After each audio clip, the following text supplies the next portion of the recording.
The guy before. No judge served twice, so they didn't take care of it. Wow.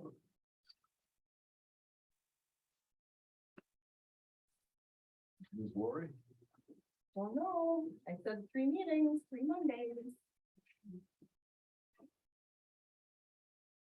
Well, if you open up your computer, just once in a while, and look at it. Then we're recording.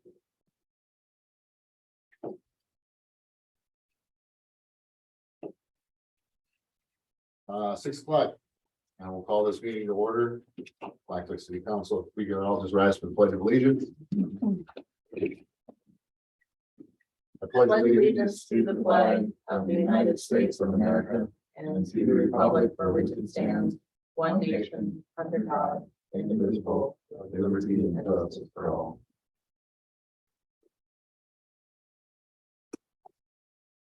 Christina, I'm gonna assume we have the roll all taken care of. Yep.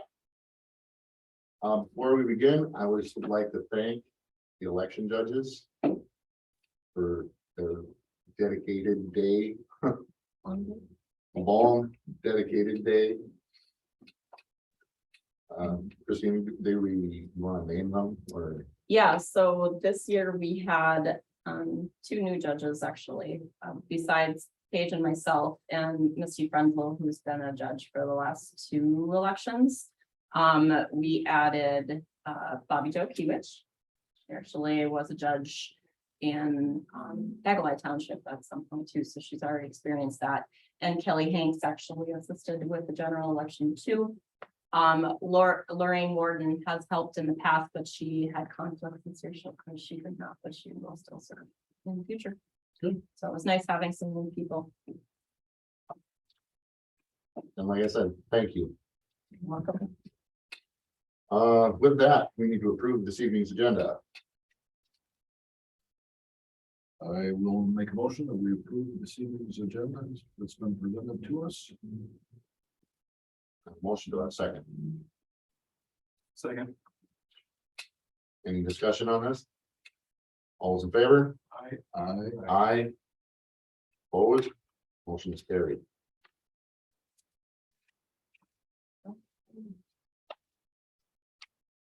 Canvassing results. So the first document in your packet is the canvassing board results. I've included since last week the abstract and write-in report from Beltrami County. There is one additional document that came in late this afternoon. And that is the hard copy printed in front of you at your stations. That is due in part to the abstract from Beltrami County's write-ins actually stated there was 8 write-ins for mayor, and I only had 6 write-ins on the document that was done at the end of the evening on election night. So I had to have Beltrami County go back and search what that last 2 were. You'll note that Lori Hamilton was actually written in for mayor, and then there was a subsequent blank. So the write-ins were a total of 8, 170 votes for Max, and 3 blank, 2 for Carmen Zaleski, 1 for Dale Zeck, 1 for Terry Frenzel, and 1 for Lori Hamilton. So I am here to present Max with his certificate of election. Thank you. Congratulations. Swearing in isn't until January, so formality. The next item on the canvassing board document is our council member positions. We had a total of 131 votes for Ron Frederickson and a total of 127 votes for Lori Hamilton, 1 write-in for Nani Miklicek. I never get that last name correct because I know there's like 3 different ways to say it. The abstract from the county didn't show anything different from what I had from write-ins for that race. So I will hold Lori's and present on his certificate of election. Thank you. Congratulations. For those of you that don't know how our systems work, on election night, our DS 200 ballot box presents us with 3 register tapes. One of them is the municipalities, one of them is the counties, and one of them is the states, and then there's a write-in. And what our fancy little machine does is all of the write-ins that you do as a voter on the ballot, when it gets scanned into the ballot box, actually takes an image of that. So the write-ins is a subsequent report that gets printed out, in each race has write-ins spit out. So if anybody hand wrote something in, or in that other case, when we were talking on, where they just dial in the oval but don't put anything, even that shows up. So the report that you guys are looking at here, plus the paper copy, is what shows up on all of the ballots, and it compiles it for us. Prior to us having that new election equipment, we had to go through all of the ballots and tally everything on these sheets to supply that to the county.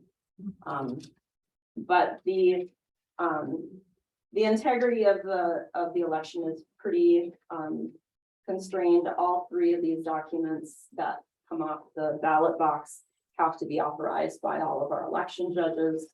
The number of the handwritten documents you see down here are pretty much the numbers I'm going to go through with.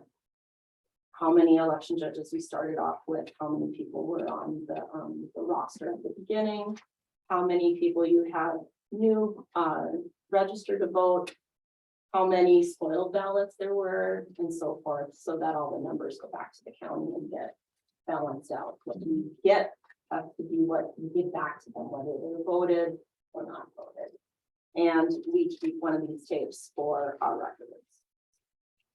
It's pretty nice to have, because you can see by race how many votes were cast in each race. I think that's you guys can look at. Some of you guys are interested, and some of you are We not. can see it until it fades. Yeah, it It's is. a It is thermal. thermal. It's not the best, but it's still much better than what we used to have. So yeah, all of these tally sheets, hard copy is kept at the county, and the hard copy is kept with us too. So that goes through everything. Our election process is very well safeguarded. Honestly, I think Minnesota's process is has a lot of integrity to it. And I know that integrity gets questioned quite often, but as an election judge, I feel as though that integrity is going to be very difficult to shake. I'm not saying, I'm only speaking for our own precinct, but I've had some really good election judges that have been able to, throw out their biases and know that the process that we're doing is very important, and we have to make sure that everything matches. So even to the extent where 2 people have to bring everything back down to the county, even though it's locked. So that's the canvassing document, and I don't see any questions in the integrity of the write-ins. There were very little write-ins compared to the last election that we had to tally up, and luckily we don't have to have a runoff race or a special election this year, which is nice. A lot less work. Guys have any questions? I think maybe Don and Ron are the only 2 that haven't been through an election with us before. Don, you were with the special election, but I don't know if you've ever seen the results and how it works. No, this is kind of interesting. Yeah. Yeah, it's nice. What also is interesting is if you go to the Secretary of State's website and you go into the election results and you drill it down by precinct or drill it down by race, all of those numbers are exactly what we hear. So they get total. It's kind of fail safe in my mind, but I suppose. So what I need, Max, from the board tonight is motion. I need an approval of the canvassing board results. And I will then at the end of the meeting have everybody sign that document.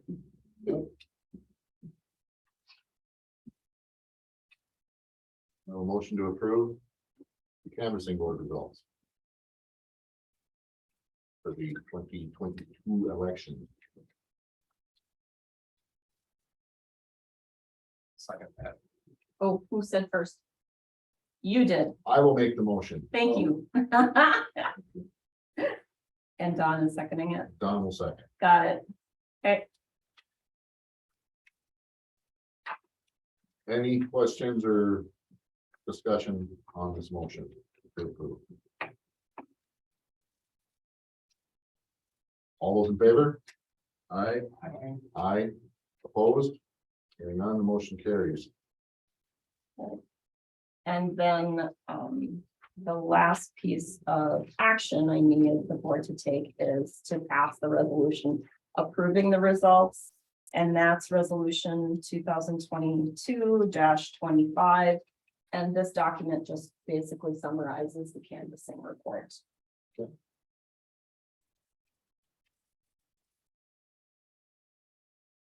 Counselor, want to make that?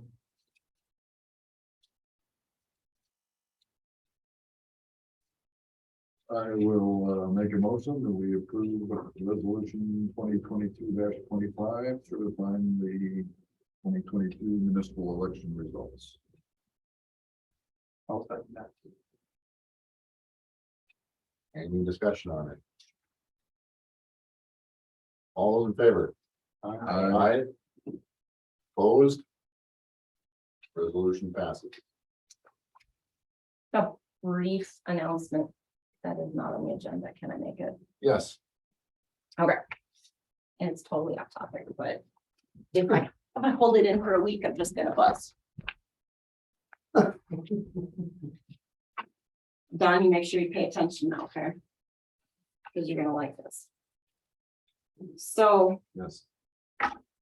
you guys understand how this redevelopment project downtown has been giving me a lot of angst. This past summer, the Blandon Foundation put out a feeler to the areas for interested entities that would like to apply for a rural leadership boost grant. This is a brand new grant run. It was done in June. I sent a letter of interest using the idea of gap financing for this redevelopment project as a concept to offset the taxpayers' money that's been putting into this project to redevelop downtown. Unfortunately, they had an overwhelmingly large amount of applicants for just the pre-authorization portion, and it pushed the deadline of the grant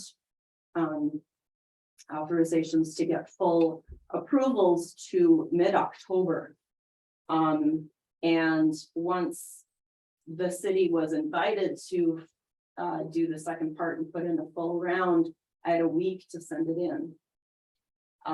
After detailed discussion with the grant board and what was eligible and not eligible in this, I was very fearful that at the end of this project with JD Construction doing their part of the project, that reimbursable expenses would not qualify. I was still invited to fill the full grant. I was hesitant, but I did it anyway. I had a very long conversation with the leader of the program after I submitted it and explained to her the angsts that the city has gone through with this project, how it's been a struggle with Brownfield to, help this project along. I'm happy to tell you that at 4:40 tonight, I was emailed by Blandon awarding us $15,000 to offset this project. So we'll be doing a press release, and that money will go back into our city funds that have been paid out to help this project. Very good. Good job. Thanks. I didn't think it was gonna qualify, but I figured I might as well do a Hail Mary here. Well, anything to get some of the money back. I think. Maybe we could use that for this bill. Well, either way, it's still taxpayers' money that was spent for it, so it's taxpayers' money that's getting reimbursed. Yeah. That's the important point It is. that the money is going towards, and that's how the grant was written. So in your work session packet on Monday, I'll provide to you all full documentation of it. So, I'm done. Very good. Very good. Does anybody want to make the next motion? Second that. All those in favor? I, We are adjourned. Turn everything off. And Get everybody. I know Lori's not here either, but we all